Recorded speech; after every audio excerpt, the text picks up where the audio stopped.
Every year, Apple sells you the future, wrapped in a familiar box. But what if the world's most admired tech company is hiding flaws in plain sight? For years, we've lined up, pre-ordered, and unboxed what we're told is the pinnacle of technology. That clean, minimalist packaging holds more than just a device, it holds a promise of seamless perfection. Today we're looking past the keynote applause and slick marketing to examine the mechanics underneath. We'll break down everything from so-called innovations to the infamous walled garden and the real story behind their profit margins. So, let's get into it. Let's start with the big one, innovation. Every September the world expects Apple to redefine the game, but lately it feels like déjà vu. Features like high refresh rate displays and always-on screens appeared on Android years ago. Apple's strategy isn't to be first, but to be best at marketing and refining features. They let others test the waters, then introduce a polished, branded version. This creates an innovation buffer, a steady drip feed of upgrades to keep you coming back. Imagine if they dropped all the big features in one year, what would be left for next year's model? Take the Dynamic Island, a clever software solution to a hardware problem, spun into a headline feature. Apple's genius isn't just in tech, but in the story they sell you. The result? Incrementalism. The iPhone 14 feels a lot like the 13, which wasn't a huge leap from the 12. Changes are just enough to entice upgraders, but not so drastic as to make last year's buyers feel left behind. Marketing is half the battle. Words like magical and revolutionary are used every year, building a sense of constant progress. Slick videos and dramatic music create an aura of desirability that transcends the spec sheet. The iPhone does improve, A-series chips are class-leading, cameras are reliable, and build quality is top-notch. But the illusion comes from framing refinement as revolution. Take widgets. Android had them for a decade, but Apple's version was more polished, less flexible, and felt new to millions. Apple's innovation is about patience and perfectionism, not pioneering. They're not the explorers. They're the master cartographers drawing a prettier, more profitable map after others return. They've built a multi-trillion-dollar empire by convincing you they're always the best, not always the first. For now, it works flawlessly. But how much longer can this illusion last? The real question, when does refinement stop feeling like progress? And when does the story lose its magic? That's the innovation illusion. Brilliant, but built on borrowed time. Next, let's look at what happens after you buy in. Because the real game starts once you're inside the ecosystem. Let's talk about the upgrade trap. Apple's long-term software support is legendary, 5, 6, even 7 years of updates. But there's a darker side, a system designed to nudge you toward that shiny new model. Remember Batterygate? Apple throttled older iPhones to prevent shutdowns but didn't tell users a battery swap could fix it. The result, slow phone equals new phone, not slow phone equals new battery. Even now, new iOS features are often exclusive to the latest hardware. Your old iPhone gets security updates, but not the coolest new tricks. Each iOS update is optimized for the newest chips, making older phones feel just a bit slower. It's a gradual decline. Apps load slower, animations stutter, and the experience feels less magical. Meanwhile, marketing shows you a world of instant response, planting seeds of dissatisfaction. The battery health feature, while transparent, gamifies aging. Watching that percentage drop is a constant reminder your phone is getting old. When it dips below 80%, the service warning feels like a countdown clock. The hassle of repair versus the allure of a new device? Most people upgrade. Then there are the software nudges. Your storage is almost full.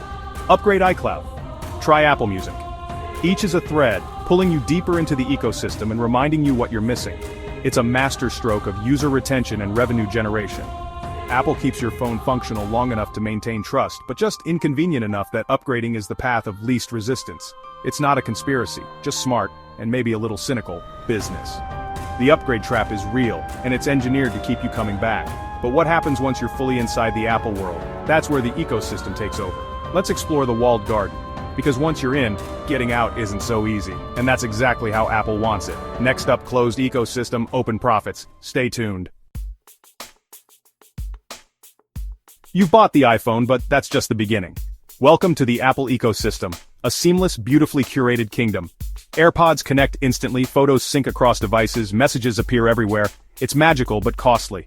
The price? Freedom. The walled garden is smooth inside, but nearly impossible to scale from the outside. Your investment isn't just the phone, it's apps, music, iCloud, and muscle memory. Switching means leaving all that behind. iMessage is a social standard in the US. Green bubbles mark you as an outsider. Apple could adopt RCS for better messaging, but the blue bubble is a powerful lock.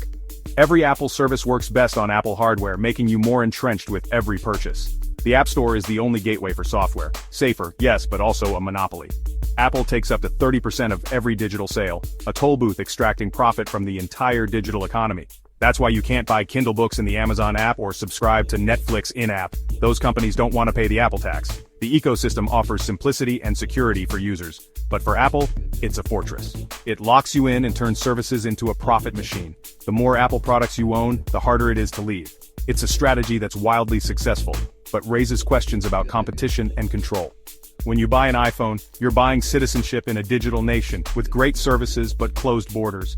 The walled garden is beautiful, but it's still a garden with walls, and those walls are built to keep you in. Next, let's look at Apple's green promises, because the sustainability story isn't as clear as it seems. The mirage is coming up. Let's dive in. The sustainability mirage. Apple's green marketing is everywhere. Keynotes filled with forests, recycling robots, and carbon-neutral promises. But the biggest environmental impact of a phone is its manufacturing and lifespan, not its packaging.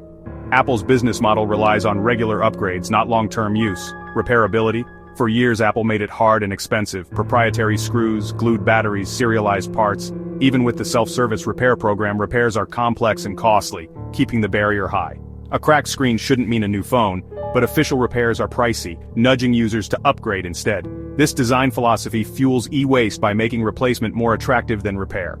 Apple's recycling robot, Daisy, is impressive, but recycling is the last resort after reduce, reuse, and repair. Removing chargers and headphones was framed as green, but also saved Apple money and created new accessory sales. It's business genius, cloaked in environmental virtue. When sustainability and profit clash, profit usually wins.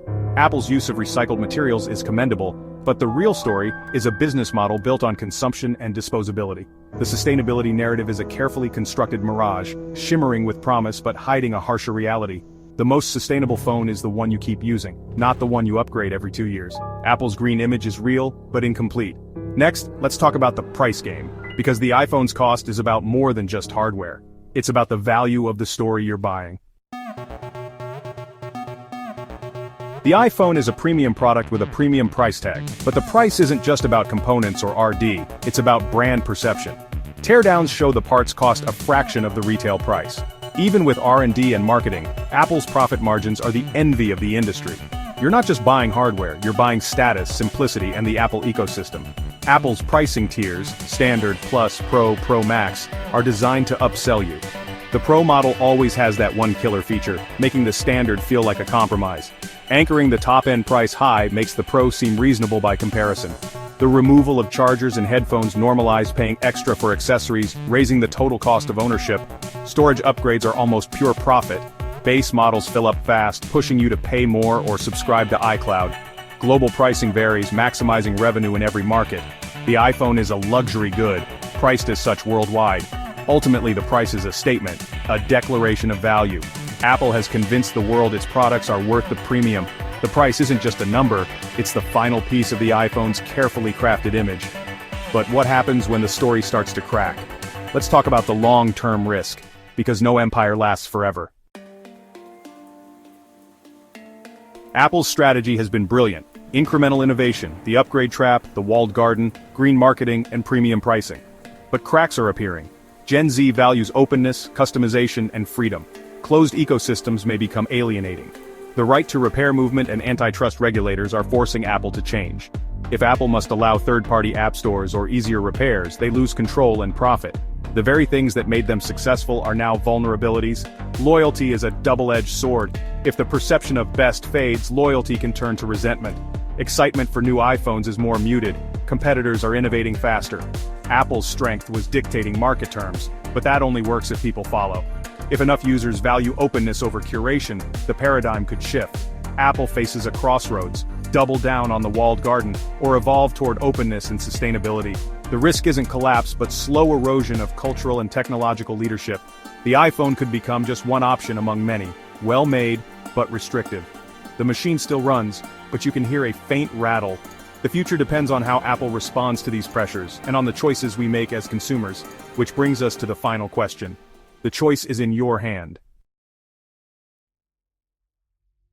The iPhone is a marvel of engineering, powerful, reliable, and seamlessly integrated.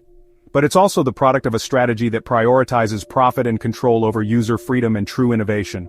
Apple's greatest product isn't the iPhone, It's the narrative of perfection. It's a beautiful trap, a gilded cage with Wi-Fi and a great camera. The decision to live inside it is a trade-off, freedom for convenience and security. There's no right answer, but it's crucial to make that choice with your eyes open. Next time you swipe to unlock, ask, are you holding a breakthrough or a trap engineered to look like freedom? If this video challenged your thinking, comment and subscribe, because here we don't just review, we reveal.